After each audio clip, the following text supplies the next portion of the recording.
School started last week. First week of school's over. It was awesome actually. The teachers were really nice, and we had a couple funny teachers too. They teach the lessons really well. They teach us like we do talking, we do reading, we do kanji, and we also have kana practice actually because that's a whole nother thing. When we did the placement test, they placed me into the second level class, which like we study out of Mina no Nihongo.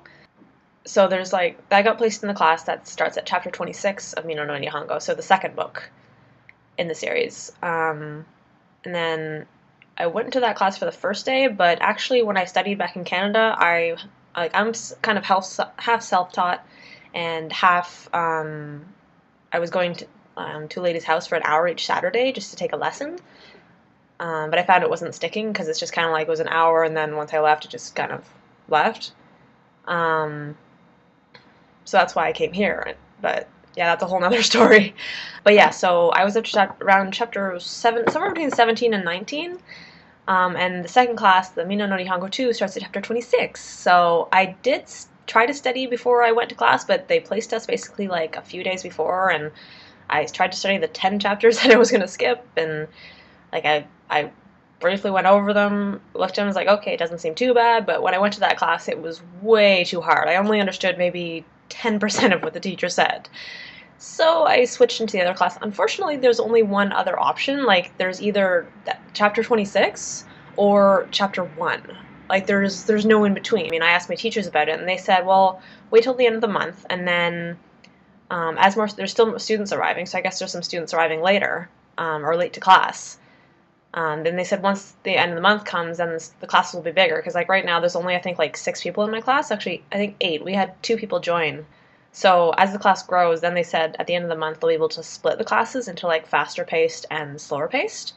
Because there's a couple kids in my class that actually I don't think they have very much Japanese experience, whereas the rest of us are around like N5 level. Like I've actually passed the N5 last year, so they said at that point then they can split us off into faster and slower because it's kind of like for me it's good that they do the kanji right from the beginning because I don't really have any kanji experience. I just did the numbers and some basic kanjis like tree and mizu and stuff like that.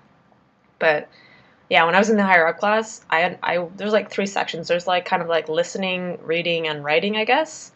One part I was able to hold my own. The kanji, I was completely lost because I've never really done kanji, and the listening one, I was kind of so-so. So yeah, they teach kanji right from the beginning here, so that's what I'm glad I'm in the first class for that because I don't have any experience with that. So I'm bored in 2 out of 3 classes, but it's a good review. It's a good refresher because like we've got tests and homework. So we actually had a test last week, which was basically just like a one-on-one with the teacher, and it's just like she would point at something and be like, "What is that?" And next week we actually have I think like 3 tests next week on I think one's on like the first 2 chapters, like everything in them, or just the vocabulary, or I'm not sure. One's a kanji test, and the other one's something else. Like we basically have a test every other day next week, which is good because that'll basically force us to study. Because I think that was the problem back in Canada. There was no tests or anything, so I didn't really study at all outside of class. So I learned a lot, but none of it really stuck because I wasn't able to put it in practice. Um, but yeah, so yeah, that's basically what's going on at school. So we're on chapter 1, but I think going from chapter 1 is probably best for me because I have a lot of holes in my learning because I am self-taught partially, so it's all good. But yeah, so they told us that usually in about 3 months, 2 or 3 months, most people become conversationally fluent, so I'm excited for that. They were asking us about part-time jobs, and we're like, well, we don't really feel confident yet. Like I said, I'm self-taught, so it's like I know a lot, but for some reason I just can't recall it, like because I've never really used it. So I feel like after like a month or 2 or 3, however much it takes, once I'm like conversationally fluent, then I'll be confident enough to go to an interview. But yeah, it'll get better slowly but surely. I mean, practicing with my roommate and my friends, I've gotten way better already. Like, I'm actually thinking about doing some videos partially in Japanese or all in Japanese at some point. That'll help me practice even more. So, yeah. Alright, so that's it for now. Thanks for watching.